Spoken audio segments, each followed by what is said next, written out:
¿Qué tal? Bienvenidos a Debate Abierto, el espacio de Telemedellín para la opinión. Con una semana muy movida, el hecho político del año sin ninguna duda en todo el mundo. Se acaba de reelegir el presidente Barack Obama, eso con un impacto importante no solamente en los Estados Unidos, sino, repito, en la política internacional. Sobre ese tema vamos a conversar hoy en Debate Abierto. Tenemos una comunicación con Boston, en los Estados Unidos, con Tjerk Egenhoff, un analista internacional. Tendremos un debate que no es precisamente sobre las elecciones, pero sí sobre nuestra relación principal con los Estados Unidos en este momento, que es el Tratado de Libre Comercio. Y al final del programa ligaremos la encuesta sobre la importancia que le dan los medellinenses o no al proceso electoral en los Estados Unidos. Vamos a la mirada internacional y vamos a empezar este programa con la percepción de un ciudadano norteamericano aquí en Medellín.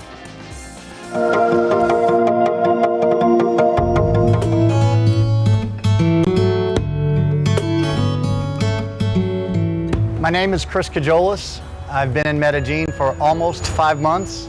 I opened the Flip Flop Sandwich Shop 3 weeks ago, and I'm in Medellin because I love Medellin. I'm from Florida.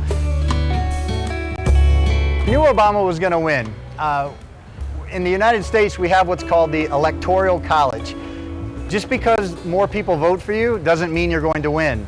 So what happens is, in the United States, certain states get more votes than other states.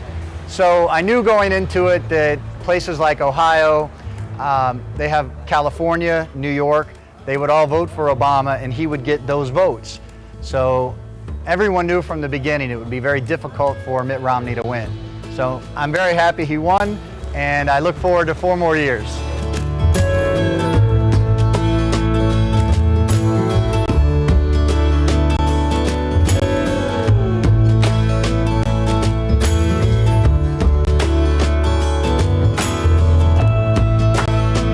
I think the elections are so important for everybody because most of the decisions that the United States government makes affects the rest of the world. Take George Bush, our last president, as the example. He started 2 wars. That affected the whole world. There are many differences between Democrats and Republicans. Republicans are more for less government, less regulation, less of everything, where the Democrats want more regulations so that businesses can't hurt the people.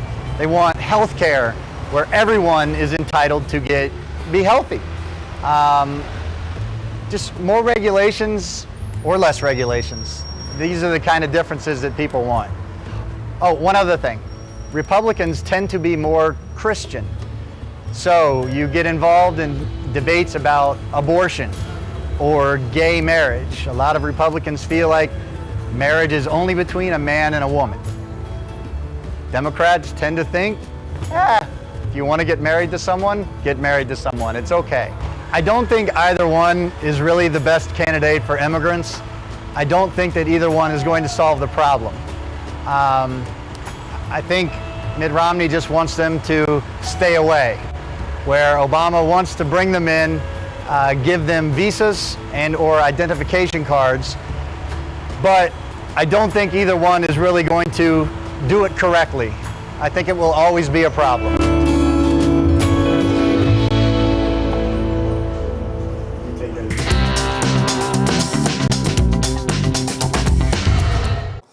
Y esta semana ocurrió el hecho político del año sin ninguna duda. Se eligió el presidente de los Estados Unidos, una situación que afecta no solamente a los norteamericanos, sino a la política internacional y particularmente a Colombia, que hemos sido socios de los norteamericanos en muchos temas. Últimamente 2 grandes hitos, el Tratado de Libre Comercio y el Plan Colombia. Y para hablar sobre este tema tenemos comunicación internacional con Tjerk Egenhoff. Él es analista político internacional. En este momento está en los Estados Unidos, en Boston, y seguramente estará hasta el final del proceso cuando en diciembre se elija ya a través del colegio electoral al presidente Barack Obama. Tjerk, a pesar de que las encuestas daban un margen tan estrecho, ¿el resultado te sorprende? Primero, es un gusto estar en tu programa, Carlos Andrés, querida teleaudiencia. Bueno, digamos, uno no se esperaba, digamos, una victoria de Barack Obama tan abrumadora, por lo menos en los escaños del colegio electoral. Pero bueno, en esta elección todo era posible. Las encuestas obviamente señalizaron que esta campaña era muy reñida y que todos los ojos estaban obviamente sobre los estados que acá se llaman los swing states, los estados que oscilan entre una y otra votación entre los dos grandes partidos, los republicanos y los demócratas. Así que yo creo que, bueno, no fue una larga o larguísima jornada electoral, pero sí costó nervios y bueno, aquí estamos en el análisis postelectoral y creo que acá también en los Estados Unidos todos están contentos que esta larga campaña y costosa campaña se cerró. Sí, entrando a un escenario muy difícil de medir, que es el de los posibles, ¿qué habría tenido que pasar en este momento en el que el Partido Demócrata venía desprestigiado? Hay que decir que el presidente Barack Obama no ha sido evaluado como un buen presidente, sus niveles han caído hasta porcentajes de 40 puntos. ¿Qué habría tenido que pasar para que el candidato republicano efectivamente pudiera remontar esa ventaja y hubiera sido elegido presidente de Estados Unidos, Tiark? Sí, es una pregunta que se está discutiendo ahora, ¿no? Porque de alguna manera tu primera pregunta de la sorpresa, obviamente los republicanos sí están un tanto sorprendidos y ahora, bueno, están en la búsqueda, como dicen acá, el soul searching, la búsqueda de su alma para ver qué pasó, ¿no? Yo creo que hay varias razones. Una razón para mí es que la ventaja de Obama se basa en un análisis muy congruente con la realidad demográfica del país. Este país cambió mucho en los últimos 20 años, especialmente con la inmigración, y por tanto la votación ya no es la misma que en los años 80, en donde se buscaba principalmente, obviamente, al electorado blanco.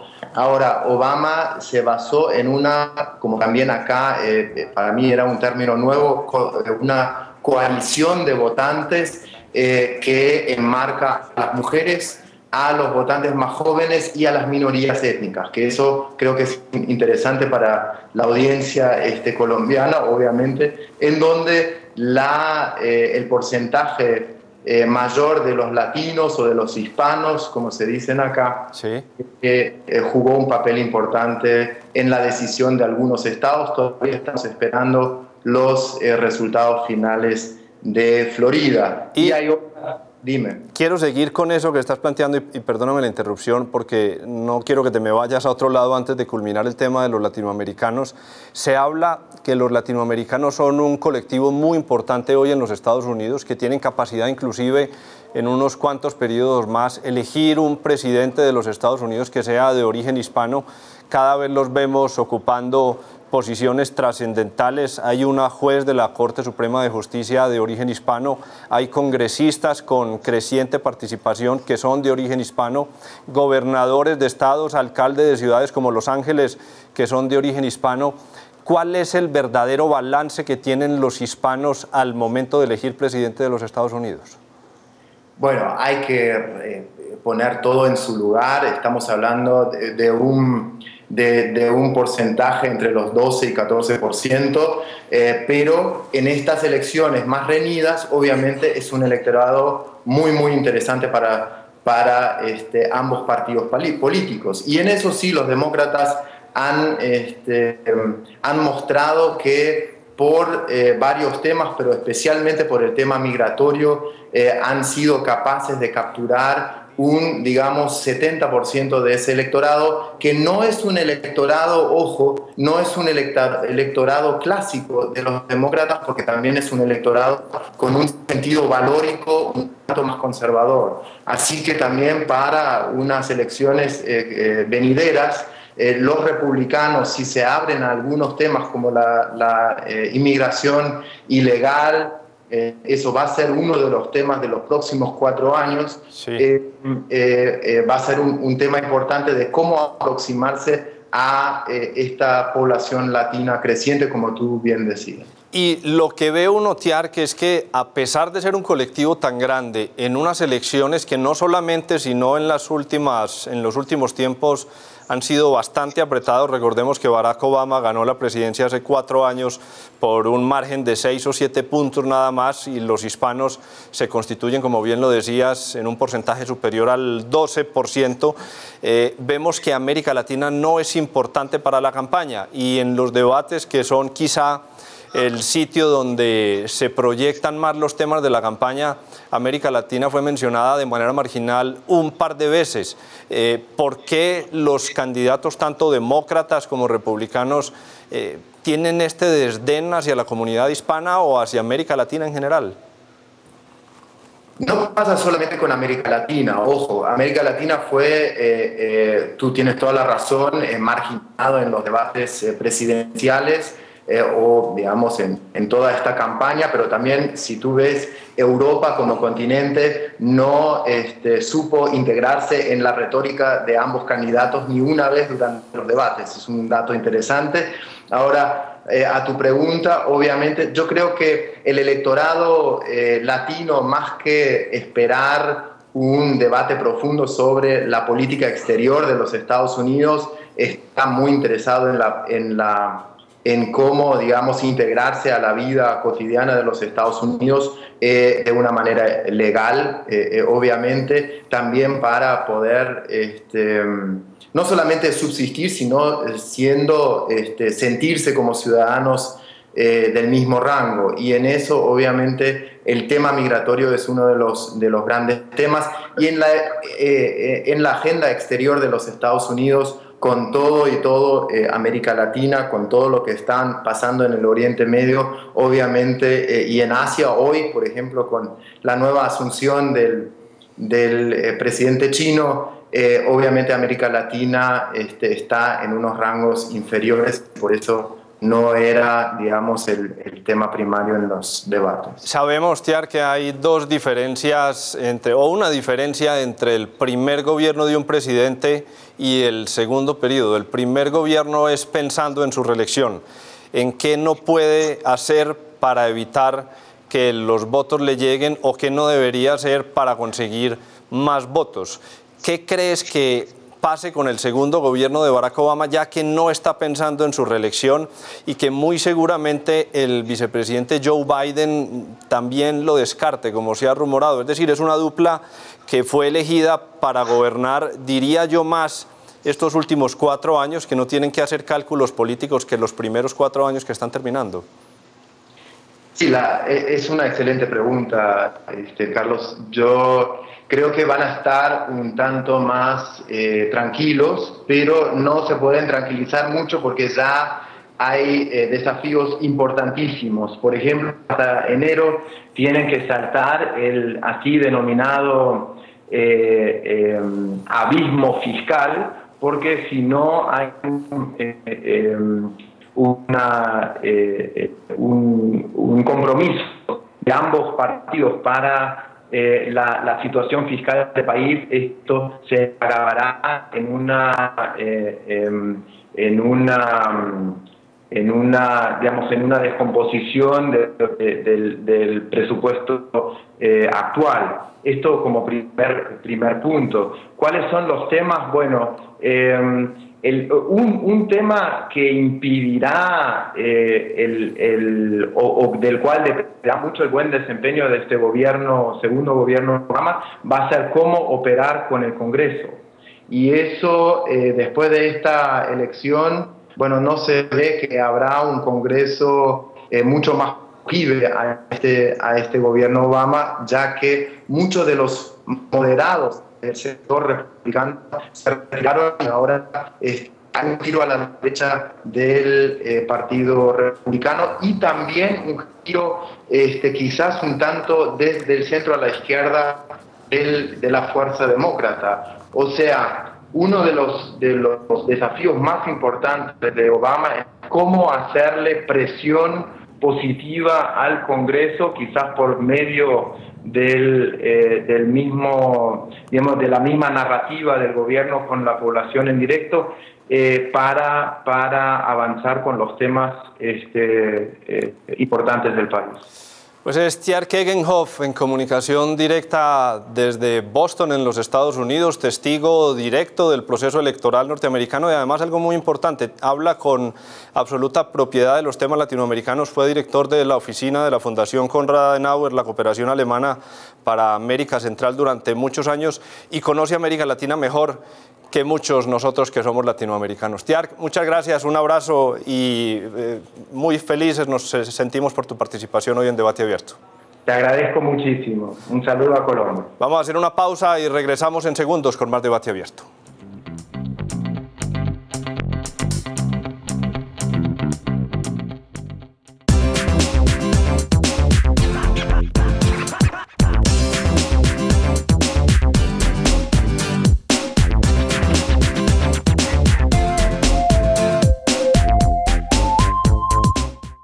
Me elegiste.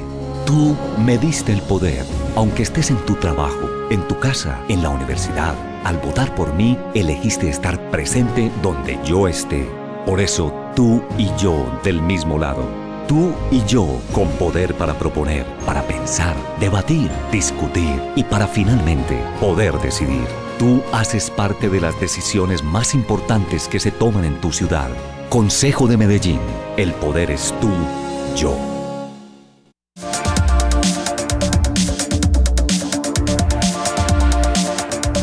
Soy una mujer autónoma, soy mi propia jefe y decido y administro lo que me gano con mi trabajo. Soy una mujer autónoma, me formo en oficios que tienen alto valor estratégico en el desarrollo de Medellín. Soy una mujer autónoma y mi trabajo vale tanto como el trabajo del hombre.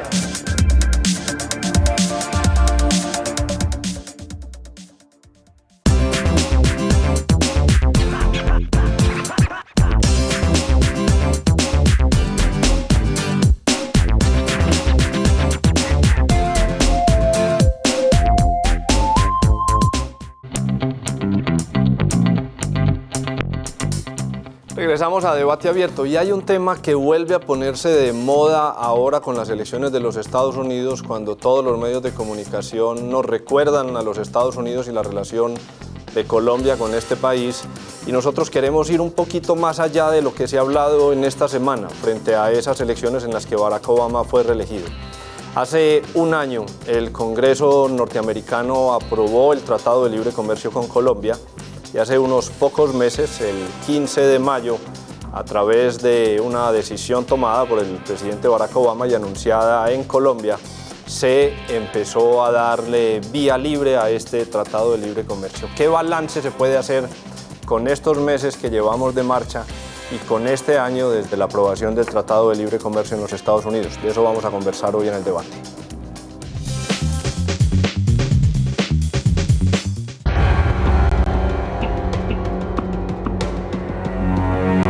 El Tratado de Libre Comercio entre Estados Unidos y Colombia fue aprobado por el Congreso norteamericano el miércoles 12 de octubre del 2011 y entró en vigencia el 15 de mayo de este año. Los tratados de libre comercio, como cualquier acuerdo en la vida, tienen siempre ganadores y perdedores.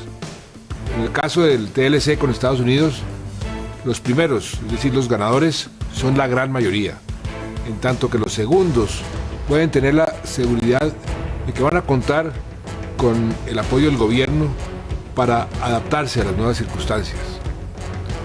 Se calcula que este TLC nos va a ayudar a crear por lo menos 500,000 de empleos en los próximos 5 años y que va a jalonar el crecimiento de la economía y va a producir ese jalón en forma permanente, un crecimiento adicional entre 0.5 a 1%. En forma permanente. A un año de la aprobación del TLC y a 6 meses de su entrada en vigencia, Debate Abierto analizará los resultados obtenidos hasta el momento. El ministro de Comercio, Industria y Turismo manifiesta que la venta de productos nacionales al mercado norteamericano viene creciendo en una tasa del 11%, El tratado tiene esa gran particularidad, esa gran ventaja, y es que no entra de Estados Unidos a Colombia todo al tiempo, sino que será paulatinamente, con unos tiempos de espera, unos tiempos de grabación que permite que Colombia se prepare mejor para enfrentar la competencia. ¿Cuáles son las implicaciones políticas, sociales y económicas del Tratado de Libre Comercio con Estados Unidos? ¿Qué sectores se han beneficiado y cuáles se han perjudicado? ¿Cómo aprovechar las ventajas del acuerdo y cómo minimizar los riesgos? ¿Cuál es el balance hasta el momento? Analizaremos estas inquietudes a continuación en nuestra sección del debate.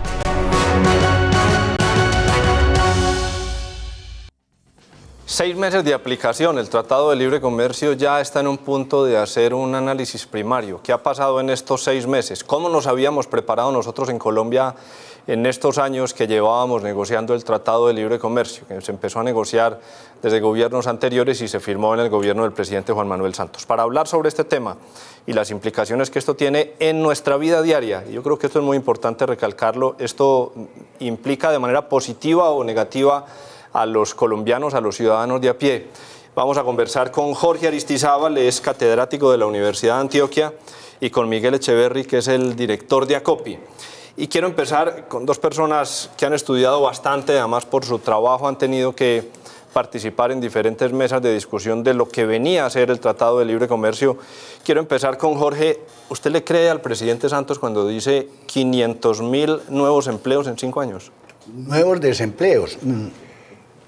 Empiezo con afirmar que lo que el presidente Juan Manuel Santos está informando, eso es un ideal que jamás creemos se cumple. Son más los sectores afectados en la economía colombiana, en muchos sectores, principalmente el sector agrario y el industrial, los que apenas entre plenamente en vigencia, porque como lo vieron y lo anunció el ministro, eso es gradual y la importación libre de distintos productos apenas se está empezando y los perjudicados pues todavía no se están haciendo notar, pero ya se puede. Las denuncias que distintos gremios de la producción agrícola han hecho en estos año y medio nos permite mostrar que sí hay grandes sectores afectados. Miguel, ACOPI recoge a los pequeños industriales, a las personas que tienen una organización empresarial destacada de alguna manera, pero que no tienen la solidez de las grandes multinacionales. En estos 6 meses de Tratado de Libre Comercio y con las proyecciones que ustedes habían hecho en los preparatorios, ¿qué perspectivas hay para esos pequeños comerciantes? Diéramos que 2 puntos. Primero, recogemos y representamos micro, pequeña y mediana empresa, que no nos cansamos de repetir, somos el 98-99% de la base empresarial del país. Hacia esas cifras conocidas, 75% de la generación del empleo.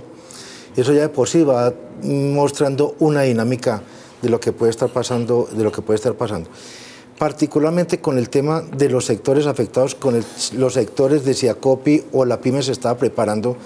También fuimos claros en señalar desde un comienzo de que el país se la pasó discutiendo durante 5 o 6 años de si se venía el TLC o no se venía. Y cuando llegó nos cogió sin prepararnos, ¿cierto? Como nos cogió la apertura en los años 90. Entonces la discusión no es si el TLC es bueno o no es bueno en este momento, entre otras cosas, porque nos estamos acostumbrando a unas discusiones maniqueas, si somos buenos o malos, simplemente, sino qué es lo que tenemos que afrontar frente a unos tratados de libre comercio en los cuales Colombia está firmando, parece que al contrato, pareciera como al contrato con todo el mundo, sin mirar las implicaciones locales, las implicaciones regionales, Turquía, Corea, Israel, etcétera, en Europa, y dijéramos que está bien dentro de las dinámicas comerciales, pero si nos hemos preparado internamente para afrontar esto, ahí es donde viene la discusión.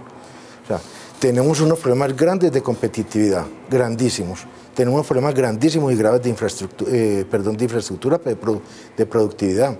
Tenemos grandes debilidades en los temas de encadenamiento productivos en nuestro país, y no solamente la PYME, sino nuestro encadenamiento con grandes. Los temas de los costos de la logística, que en nuestro país están alrededor del 24%, con esto no competimos internacionalmente. Y a esto le podemos ir sumando muchas cosas. Entonces no significa que no tengamos mercado, que tengamos posibilidades de mercado. Los mercados están allá, los consumidores están allá, pero no estamos solos, allá llegamos nosotros con una gran cantidad de gente. Yo veo que a usted le gusta el mecanismo del libre comercio, lo dice de alguna manera, aunque no lo ha dicho explícitamente, el libre comercio funciona además funciona con nosotros o sin nosotros, estando Colombia ahí metido, Colombia por fuera. La crítica que le veo es que no nos hemos preparado los colombianos lo suficientemente para asumir ese tratado de libre comercio. Dejando esto al lado, ¿a usted le gusta el esquema del libre comercio y lo que está haciendo Colombia firmando estos tratados, que en el vecindario solamente nos faltaría Panamá, de resto estamos cubiertos desde Canadá hasta abajo? Y estamos firmando tratados con Canadá también, pero el problema no es firmar tratados, el problema es cómo lo firmamos, ¿cierto? ¿Qué sectores hay que desarrollar? ¿Qué políticas el gobierno implementa para hacer una negociación fuerte o poder tener sectores fuertes? ¿Sí? Es ahí donde nosotros dijéramos, tenemos nuestras dudas frente a algunos temas que están tratando en el libre comercio.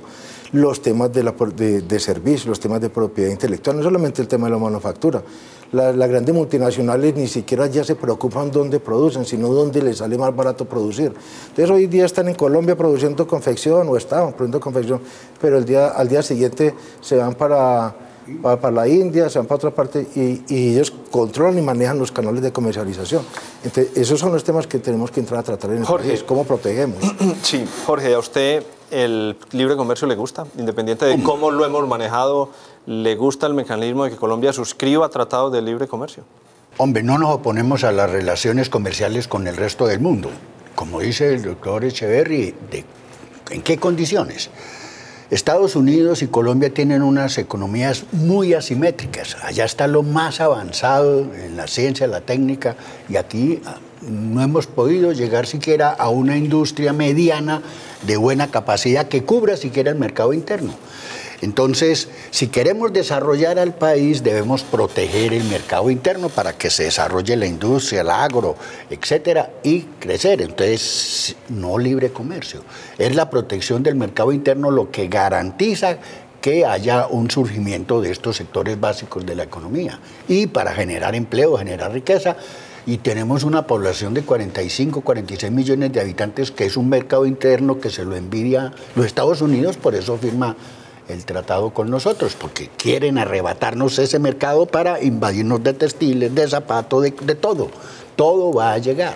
Le voy a dar una cifra del gobierno nacional. Dice que en lo que va corrido del Tratado de Libre Comercio se ha disminuido en 9 puntos las importaciones agrícolas desde Estados Unidos hacia Colombia y que al contrario ha crecido en 13 puntos las exportaciones agrícolas hacia los Estados Unidos, excluyendo el café. Este ha sido uno de los temas más álgidos, lo agrícola, porque sabemos que los Estados Unidos tienen un subsidio muy alto a los agricultores, a los grandes, pequeños y medianos agricultores, y en Colombia, como lo han planteado ustedes dos, no tenemos la capacidad, o porque no nos hemos preparado bien, o porque no tenemos los recursos económicos. Pero, ¿qué decir frente a estas cifras que le dan la razón al gobierno? Hombre, son unos datos iniciales que todavía no van a ser la generalidad. Por ejemplo, los cupos máximos de importación autorizados en la desgravación de arroz, de leche en polvo, de cuartos traseros de pollo, de todas estas cosas que implican la producción de sectores grandes de la economía, eso todavía no se ha llegado allá. Decimos, hay sectores que se benefician, los que están importando, los que van a sustituir, yo diría, por ejemplo, los sectores que más pueden traer ganancias en esto son los que tengan que ver con cuero, con productos, algo de textiles, diría yo, ¿cierto? Verduras. En general, sí, son muy pocos los sectores, diría yo, porque es que competir con la economía más avanzada del mundo que cubre todos los sectores, desde el militar que no tenemos hasta el científico que tampoco tenemos, y pasando por la industria liviana, la industria pesada, sí, no, es muy difícil. Y yo le doy algunos datos para que miren.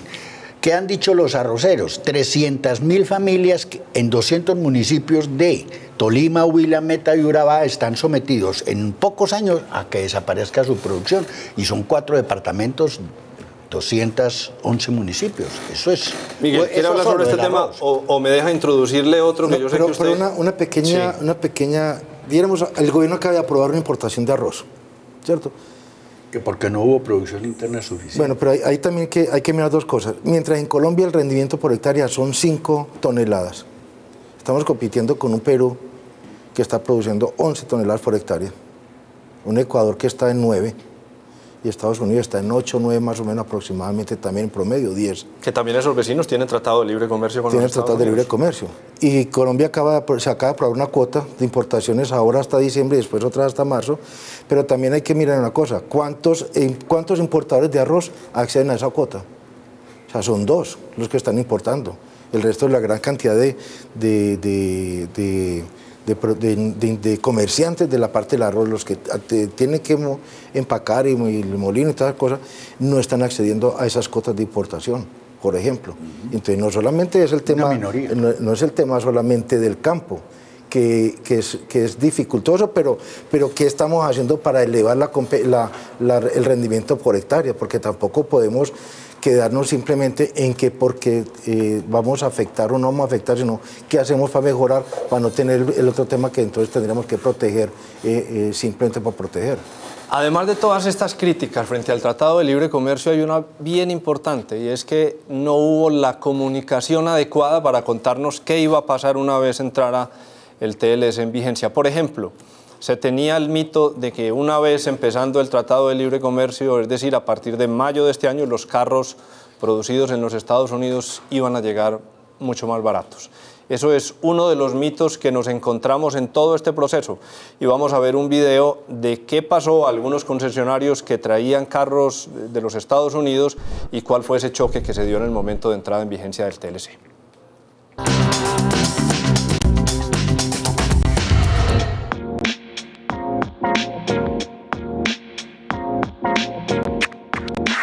Ford es una marca 100% americana. Acá en Colombia se comercializan vehículos ensamblados en diferentes plantas, no todos en Estados Unidos. De Estados Unidos directamente se trae la Ford F-150 Raptor, que es esta que tenemos al lado. Se trae la F-150, cabina completa y cabina y media, y se trae el Ford Mustang. Cuando se firmó el Tratado de Libre Comercio fue algo muy charro, porque la gente al otro día ya venía diciendo, ¿y este carro cuánto cuesta con el TLC? Realmente nosotros como marca americana no tenemos una degradación inmediata de los vehículos. Nuestros vehículos están programados una degradación a 10 años, proporcional a 10 años. Eso depende de la subpartida arancelaria.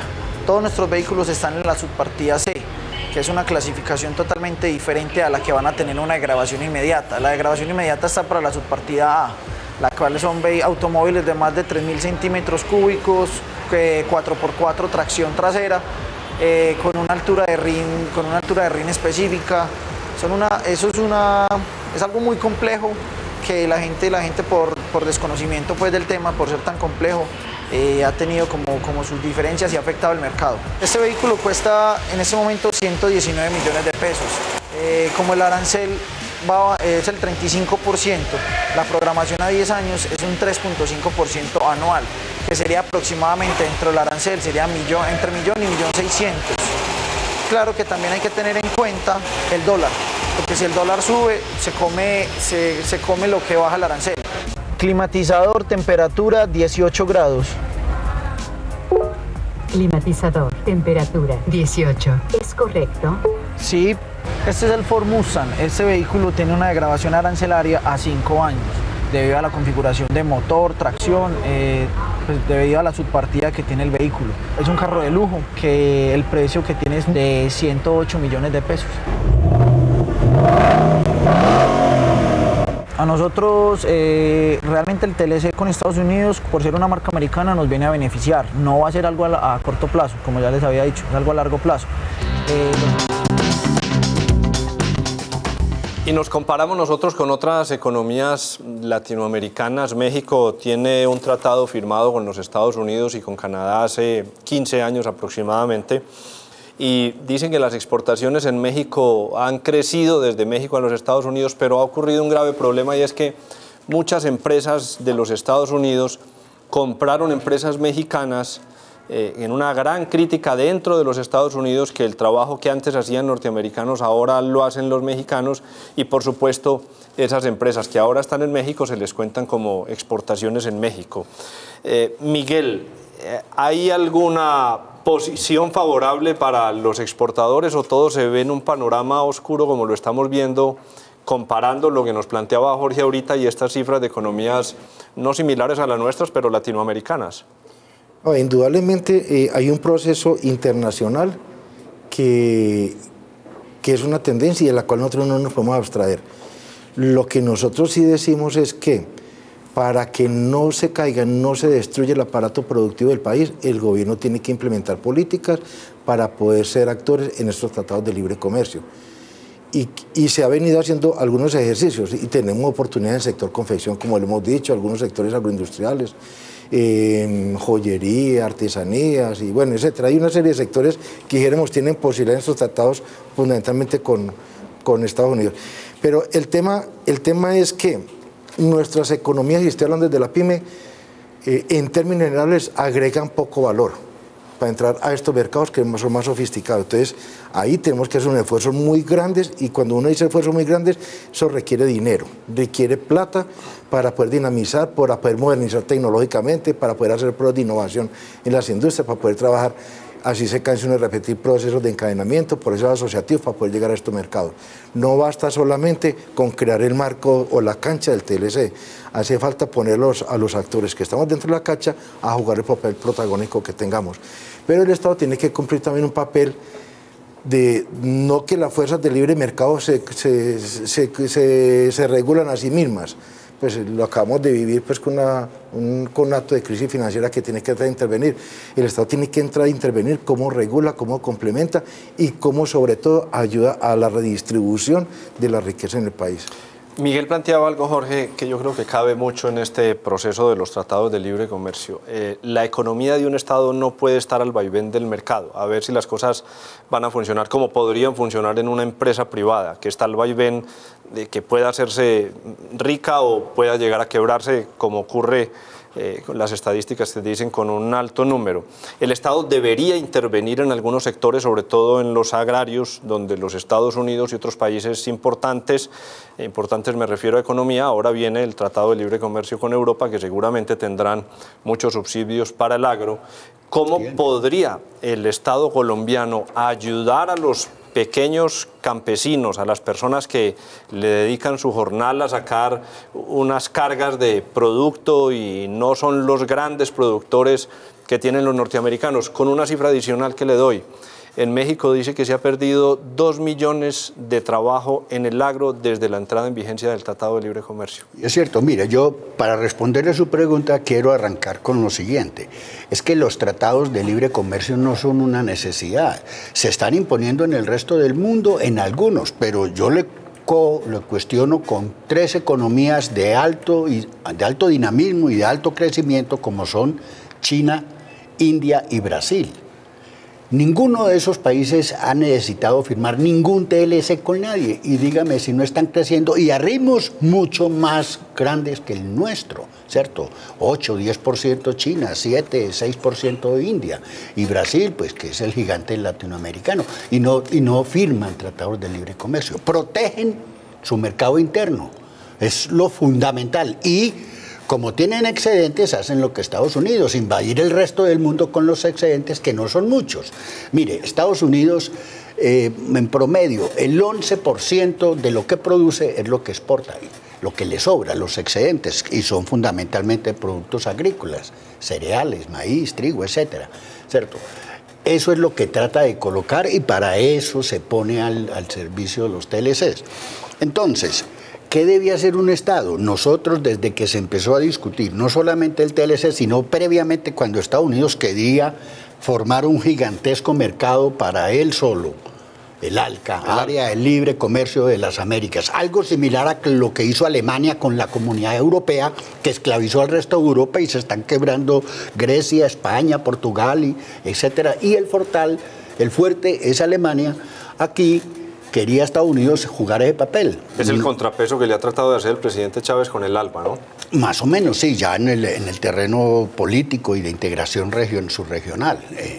Entonces, yo soy del criterio, y lo venimos planteando en Sede Trabajo y en todos los debates que hemos dado en este tema, de que la mejor medida para desarrollar este país, que está atrasado, es proteger el mercado interno. Es algo así, mire, Colombia tuvo un momento favorable en crecimiento industrial cuando se dio la política de la CEPAL, que favorecía también a los Estados Unidos, la sustitución de importaciones, producir todo lo que importemos. Eso dinamizó y significó crear empresas, pero era protegiendo el mercado interno. Para este debate invitamos al gobierno, a los representantes de la oficina de ProSport. Lastimosamente no acudieron a nuestra invitación. Nos hubiera gustado mucho ver cuál es la posición del gobierno en estos 6 meses. Hacemos una pausa para mensajes institucionales y regresamos en segundos.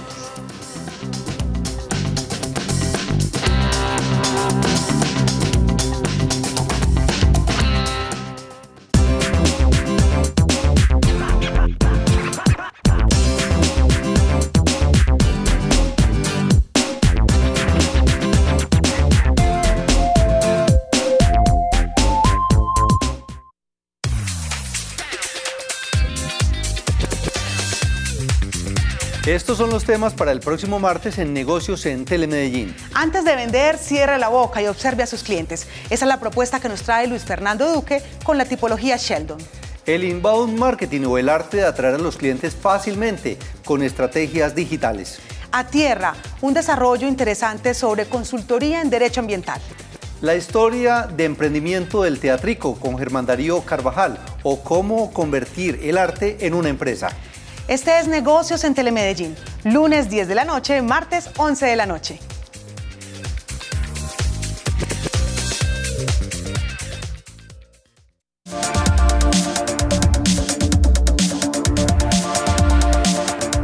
Me preocupa la independencia económica de las mujeres y la formación política. A eso le voy a apostar. Todos los proyectos encaminados a disminuir pobreza, a buscar equidad y a transversalizar, que a partir de lo que es la Secretaría de la Mujer pueda tener opciones presupuestales que le permitan manejar mucho mejor el colectivo, la construcción del colectivo en los temas de género. El fortalecimiento de la Secretaría de la Mujer con presupuesto necesario para generar proyectos productivos para la mujer en la ciudad de Medellín es otro de las banderas que ha tenido el Consejo de la Ciudad de Medellín y en especial quien habla.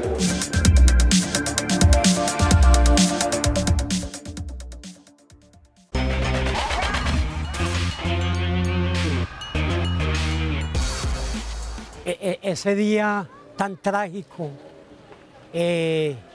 fue repentinamente, fue un 6 de diciembre del año 2000, tipo mediodía, 11:30 de la mañana. De un momento a otro cambió le cambió la vida al pueblo.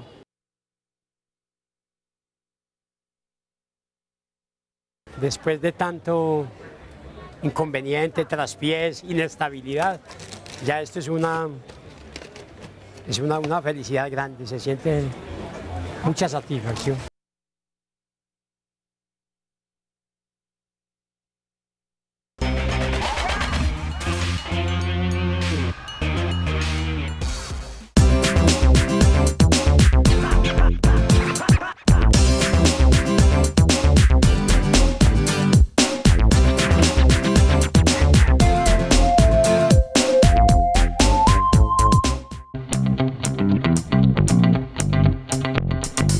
Regresamos y escríbanos a debateabierto@telemedellin.tv para que mantengamos el contacto durante toda la semana.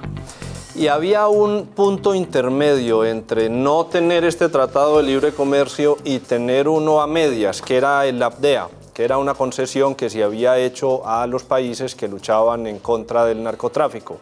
Colombia tenía una gran ventaja ahí con el APDEA a vista del gobierno nacional y por eso era necesario, para volver unas reglas del juego temporales en reglas del juego permanentes, firmar ese tratado de libre comercio. Y dice el gobierno que los productos que no estaban cobijados por el APDEA, pero que ahora quedaron cobijados con el tratado de libre comercio, crecieron sus exportaciones en el 59%. Miguel, usted que ha estado atento como dirigente gremial, ¿percibe ese crecimiento de exportaciones tan en general como lo plantea el gobierno? Mire, llevamos, ya como lo decías ahora, es poner las reglas de juego claras, dar tranquilidad pues, a los mercados, compradores y vendedores. Pero yo pienso que, y estoy de acuerdo con lo que decía Jorge ahora, en 5 o 6 meses, decir que, o sea, si yo exporto 0, ¿cierto? Y mando $1 para Estados Unidos, ¿crecí cuánto? Pues las cifras también hay que analizar en los contextos de los volúmenes y etcétera, etcétera. Y una venta no significa simplemente que se creó un mercado. Y cuando la ABDEA teníamos uno de los 5.000 y pico productos que teníamos con preferencias, el porcentaje de utilización era muy poco, ¿cierto? No tengo las cifras pues aquí, pero estoy casi completamente convencido que en 4 o 5 meses no íbamos a dinamizar la economía de tal manera que se nos dispararan las exportaciones del país y con nuevos productos cuando llegar a un mercado, conquistar un mercado, hacer un cliente es un proceso que requiere tiempo y que requiere inversión. Indudablemente hay mejores reglas de juego, o más claras por lo menos, pero yo me atrevo pues a pensar y me atrevo a dudar porque no tengo las cifras a la mano, simplemente desde ahí. Pero en 4 o 5 meses no vamos nosotros a dinamizar pues toda una política de exportación cuando no hemos hecho la tarea en años anteriores para las conquistas de mercados. ¿Cuándo podría hacerse ese balance, Miguel? ¿Cuándo considera usted que debería ser un buen momento para mirar si el Tratado de Libre Comercio ha dado los frutos que dice el gobierno o no ha funcionado como dicen los críticos? Yo pienso que un año es un tiempo prudencial para ir tomando el pulso al tema. Indudablemente se está haciendo un esfuerzo también por parte del gobierno, por parte aquí en Medellín y en Antioquia, por seleccionar sectores que pueden tener posibilidades de entrada a los mercados, pero eso tampoco, vuelvo y repito, desde la noche a la mañana, a pesar de que se han hecho ejercicios de años anteriores. O sea, no podemos caer tampoco en la otra posición de que no se ha hecho absolutamente nada. Se ha hecho, pero todavía falta mucho por hacer y es ahí donde está la preocupación. Es que el tiempo corre en contra de nosotros. Jorge, el gobierno de Colombia, como todos los gobiernos que firman este tipo de tratados con otros países, tiene que hacer modificaciones a su normatividad interna. Y aquí se modificó la manera como se recaudan los impuestos, cómo se abren las empresas, cómo se establece el registro de propiedad. Y estos son todas decisiones políticas que se hacen a través del Congreso de la República con la gran mayoría que ha tenido el gobierno anterior y este gobierno. Así hay voces aisladas como la del senador Jorge Robledo y algunos otros dirigentes del Polo Democrático, pero ese peso político que se tenía en el Congreso de la República a favor de los dos gobiernos, el del presidente Uribe y el del presidente Santos, hacía imposible que se diera una discusión en la que se sacaran a la luz, o no se diera la discusión porque se dio y Robledo fue uno de los senadores más acuciosos, pero que algo quedara de eso en la normatividad. Muy poco, mire. Con la entrada en vigencia, el gobierno más o menos debe modificar unas 16 leyes para adecuarlo. Una de ellas, le pongo un ejemplo, es el proyecto que presentó el presidente Santos el año pasado para reformar la educación superior, para permitir el ingreso de universidades privadas con ánimo de lucro. Se vienen al negocio de la educación en Colombia. Eso se lo tumbó el estudiantado con la movilización, que ustedes recuerdan, también hace un año el gobierno retiró el proyecto porque vino ese rechazo. Era una de las leyes a adecuar. Sin embargo, no ha podido o no pudo en lo específico de la educación con ánimo de lucro, las universidades con ánimo de lucro. Asimismo, debe modificar otras y el gobierno se comprometió a una cosa que llamó la agenda interna. Reunirse sector con sector, paperos, arroceros, avicultores, ganaderos, todos los que tienen, los que más van a sufrir con esto, y elaborar unos planes que se llamaban la agenda interna, cómo ir resolviendo el problema. Nunca se elaboró, nunca se cumplió. Como dice el doctor Miguel, nos cogen sin planes, nos cogen sin tener nada definido. Esa es la situación. El gobierno en esto, pues yo diría que luego de 5 años de aprobarse en Colombia, esperando que se aprobara en los Estados Unidos, como fue el año pasado, y nunca se hizo un plan serio, excepto el agroingreso seguro, que ya sabemos qué pasó porque había unos sectores que se iban a afectar y pasó lo que pasó, y ahora pues hay un sistema similar a la AIS, pero poco se conoce, poco se ha divulgado, poco se ha trabajado. Y la agenda interna nunca se elaboró con los gremios. Y yo quiero irme antes de ver un video sobre los grandes exportadores que hicieron esa transición del ABDEA al TLC, hacerle una pregunta a Miguel, no quiero que se me quede en el tintero. Se ha criticado mucho por parte de ustedes dos en este debate que en tanto se hacía la negociación, aquí no nos preparábamos para el Tratado de Libre Comercio. Si usted representa un gremio, Miguel, ¿por qué ese gremio y por qué los asociados a ese gremio en los 5 años o más de discusión desde que estamos hablando del Tratado de Libre Comercio no se prepararon así como usted dice que no se prepararon? Mire, en el país hubo preparaciones, pues, yo quiero hacer también la aclaración ahí, hubo preparaciones, por ejemplo, desde la gran empresa que tienen el músculo para hacerlo, lo hicieron. O sea, hubo modernizaciones en estos sectores, hubo alianzas entre ellos, entraron a mercado uno, o sea, hubo una dinámica entre estas grandes empresas y dijéramos, se prepararon de la mejor manera posible para enfrentar tratados no solamente con Estados Unidos, sino para acceder a mercados como los de Latinoamérica, etc. Diremos que hay una tarea importante para hacer y esa no se puede desconocer.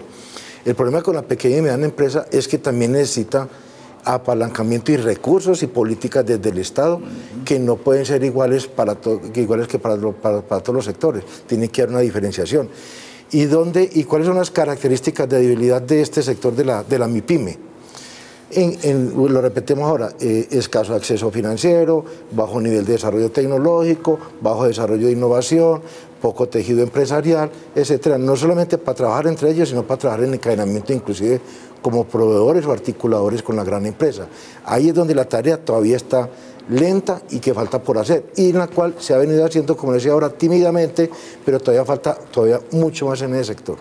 Hay descontento con el Tratado de Libre Comercio aquí en la mesa y seguramente en otros sectores, pero hay empresas que están muy satisfechas con lo que ha pasado en el Tratado de Libre Comercio. Y quiero que veamos una nota de una en particular que hizo esa transición del ABDEA al TLC.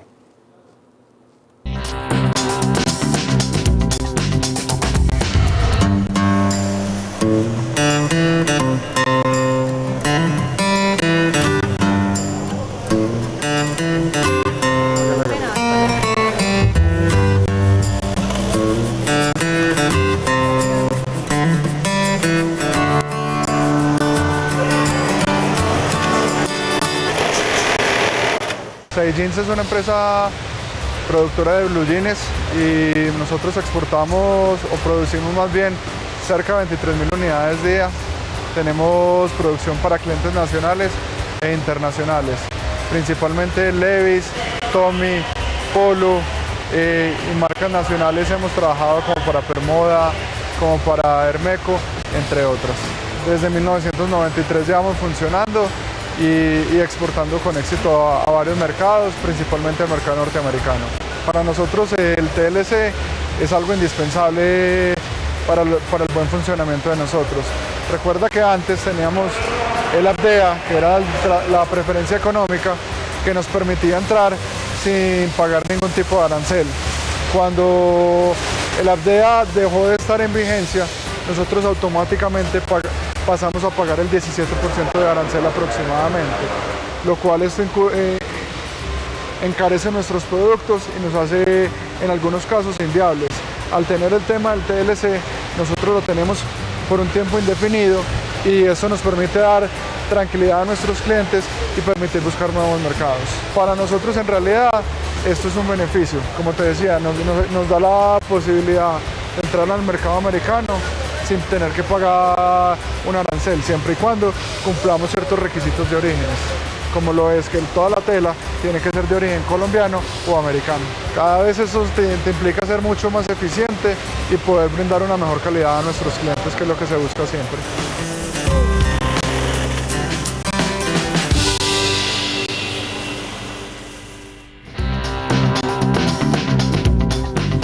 A modo de conclusión, una respuesta muy cortica. Si se hacen esos ajustes, Miguel, ¿le gusta el Tratado de Libre Comercio y cree que en otros 6 meses que nos encontremos, cuando ya llevemos un año, las cosas van a estar funcionando mejor? Muy corta, por favor. Sí. El tema no es quedarnos en la oportunidad, sino construir para trabajar las oportunidades.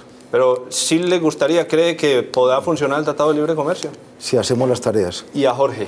Yo creo que el gobierno, como han cumplido con lo de la agenda interna, va a continuar lo mismo y en un año, al hacer el nuevo balance, habrán crecido los perjudicados y el país estará empezando, como lo hizo y reaccionó México, a mostrar que eso en definitiva no le convenía sino a las multinacionales y a la industria extranjera.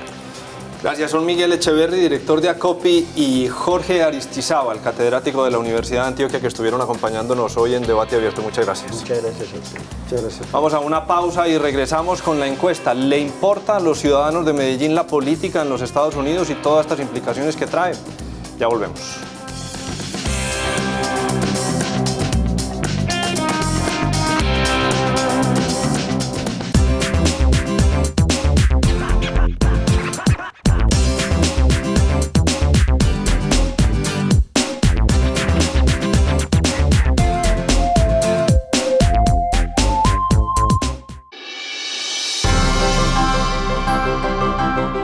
Como todos los años, el Consejo de Medellín entrega a personas y entidades que le aportan al bienestar y el desarrollo de Medellín la orquídea Consejo de Medellín.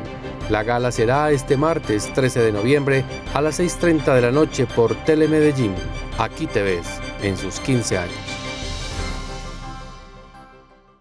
Para los que han trasnochado con nosotros a las 10 de la noche, les cuento que volvemos a las 8 para que hablemos de fútbol y disfrutemos de este bello juego.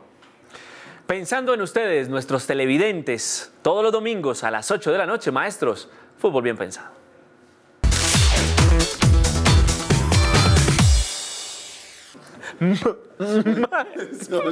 Maestros.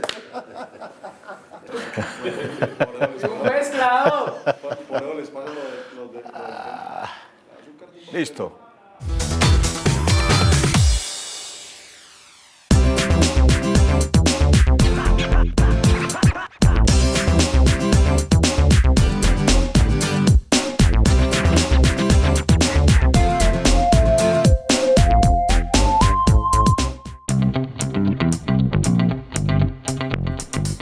Regresamos y escríbanos a debateabierto@telemedellin.tv para que mantengamos la comunicación durante toda la semana. Y esta semana, luego de las elecciones en los Estados Unidos, salimos a preguntarle a los medellinenses si les importa la política de ese país, si les afecta lo que acaba de pasar con la elección del presidente Barack Obama. Y esto fue lo que nos respondieron.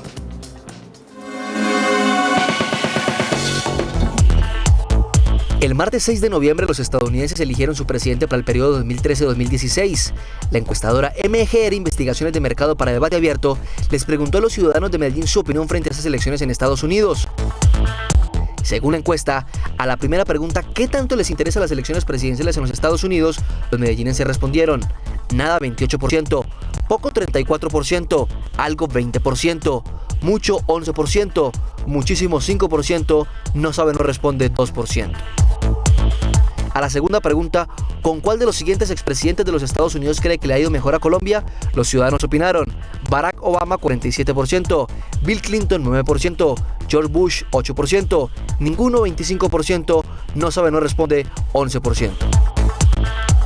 Esta es la ficha técnica.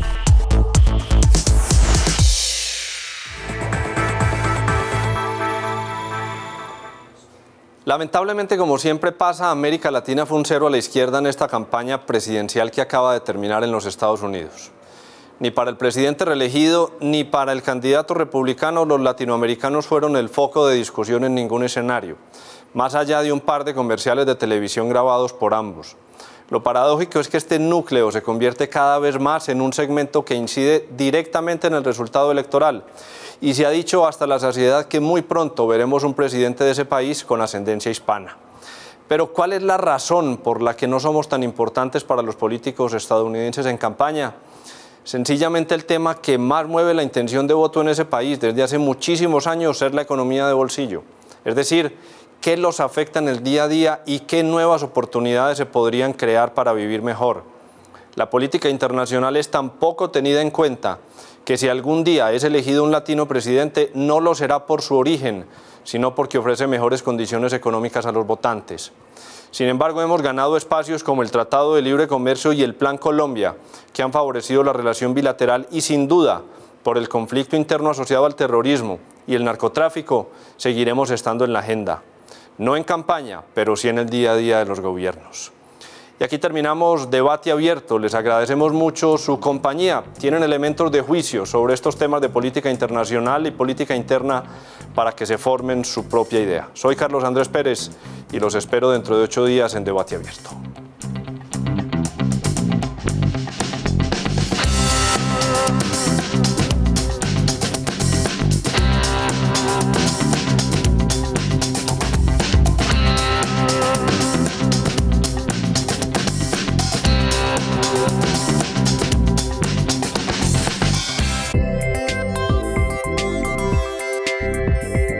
No importa la edad que tengas, este programa es para todos.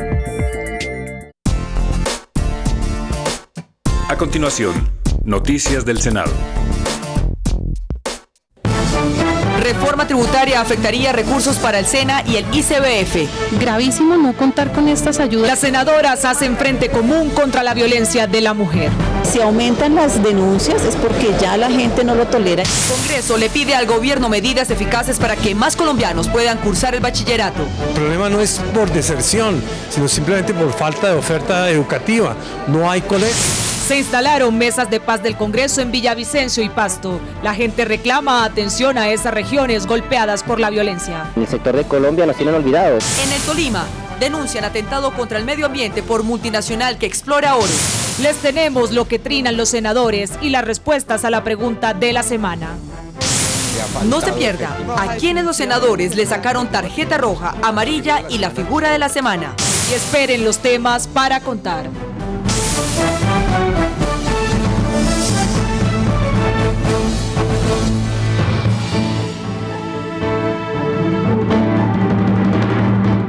Bienvenidos, este es NS Noticias, el noticiero de los colombianos. Las protestas por la reducción en el pago de aportes a bienestar familiar y al SENA que contempla la reforma tributaria preocupa a fundaciones de niños que verían afectado su funcionamiento. En Bogotá encontramos el caso de una que atiende a menores en estado de vulnerabilidad. Un artículo de la reforma tributaria preocupa a varios sectores, como el caso de la Fundación Hogar San Mauricio, que atiende 300 niños en Bogotá. Según su directora, la disminución de los aportes al ICBF los podría afectar. Sería gravísimo, ¿sí? Contando con que uno trabaja con el bienestar familiar en un contrato de aportes, que el resto del dinero lo conseguimos con donaciones. Los empleados del ICBF también ven afectado su futuro.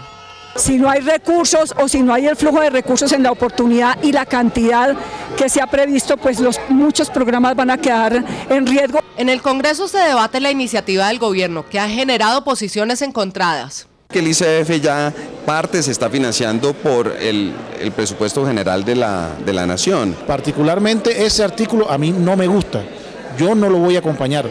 Yo creo que hay que ser más creativo en otras situaciones, pero no tocar los recursos para fiscales. Los niños de la Fundación San Mauricio reciben alimentación, vivienda, recreación y estudio, entre otros, por cuenta de los recursos que el ICBF le aporta. La problemática laboral en el país no solo ha generado disturbios como los registrados en Cali por el transporte público, sino marchas y cese de actividades. En el Senado hubo un debate de control político para analizar el panorama.